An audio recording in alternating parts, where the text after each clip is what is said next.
Dalam nama Bapa dan Putera dan Roh Kudus. Amin.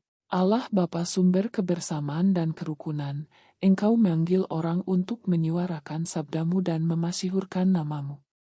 Kami mohon, perkenankanlah kami membangun kerukunan dan kedamaian dalam namamu berkat Roh Yesus Kristus, Putramu, Tuhan kami, yang bersama dengan Dikau dalam persatuan Roh Kudus, hidup dan berkuasa, Allah, sepanjang segala masa. Amin.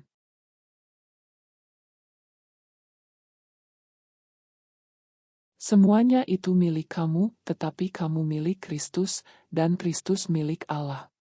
Saudara-saudara, janganlah ada orang yang menipu dirinya sendiri. Jika di antara kalian ada yang menyangka dirinya berhikmat menurut penilaian dunia ini, hendaknya ia menjadi bodoh untuk menjadi berhikmat. Sebab hikmat dunia ini adalah kebodohan bagi Allah. Sebab ada tertulis, Allah menangkap orang berhikmat dalam kecerdikannya sendiri. Dan di tempat lain Tuhan tahu rancangan-rancangan orang berhikmat, sungguh, semuanya sia-sia belaka.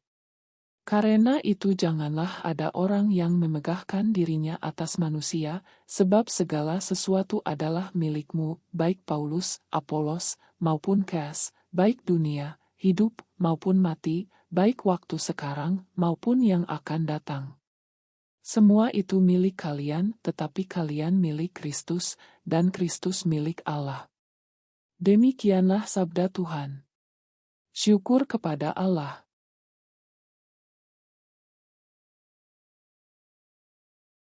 Mereka meninggalkan segala sesuatu dan mengikuti Yesus. Pada suatu ketika Yesus berdiri di pantai Danau Genesaret. Orang banyak mengerumuni dia hendak mendengarkan sabda Allah. Yesus melihat dua buah perahu di tepi pantai. Nelayan-nelayannya telah turun dan sedang membasuh jalannya. Ia naik ke dalam salah satu perahu itu, yaitu perahu Simon, dan menyuruh dia supaya menolakkan perahu itu sedikit jauh dari pantai.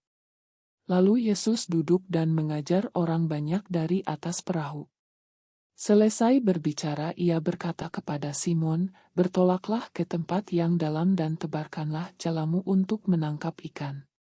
Simon menjawab, "Guru, telah sepanjang malam kami bekerja keras dan kami tidak menangkap apa-apa. Tetapi atas perintahmu aku akan menebarkan jala juga." Dan setelah mereka melakukannya, mereka menangkap ikan dalam jumlah besar, sehingga jala mereka mulai koyak. Lalu mereka memberi isyarat kepada teman-temannya di perahu yang lain, supaya mereka dan mentu. Maka mereka itu datang, lalu mengisi kedua perahu itu dengan ikan hingga hampir tenggelam.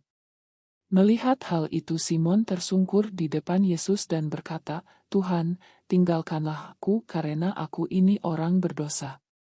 Sebab Simon dan teman-temannya takjub karena banyaknya ikan yang mereka tangkap.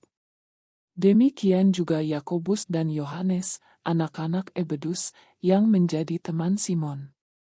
Yesus lalu berkata kepada Simon, "Jangan takut. Mulai sekarang engkau akan menjala manusia." Dan sesudah menghela perahu-perahunya ke darat, mereka lalu meninggalkan segala sesuatu, dan mengikuti Yesus. Demikianlah sabda Tuhan. Terpujilah Kristus.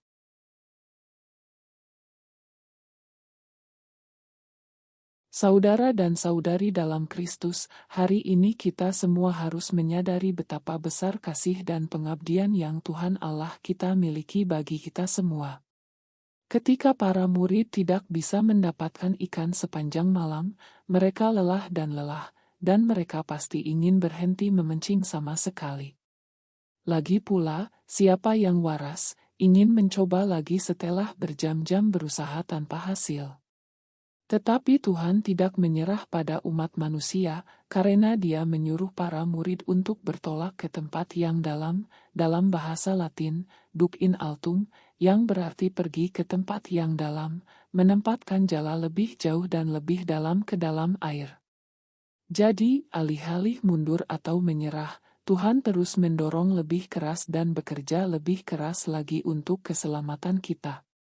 Hanya dengan pergi lebih jauh dan dengan usaha yang lebih besar, banyak jiwa dapat diselamatkan. Semoga Allah Bapa kita mempersatukan kita semua dalam kasih karunia dan kasih-Nya, dan membawa kita semua ke dalam sukacita hidup yang kekal. Tuhan memberkati kita semua. Amin.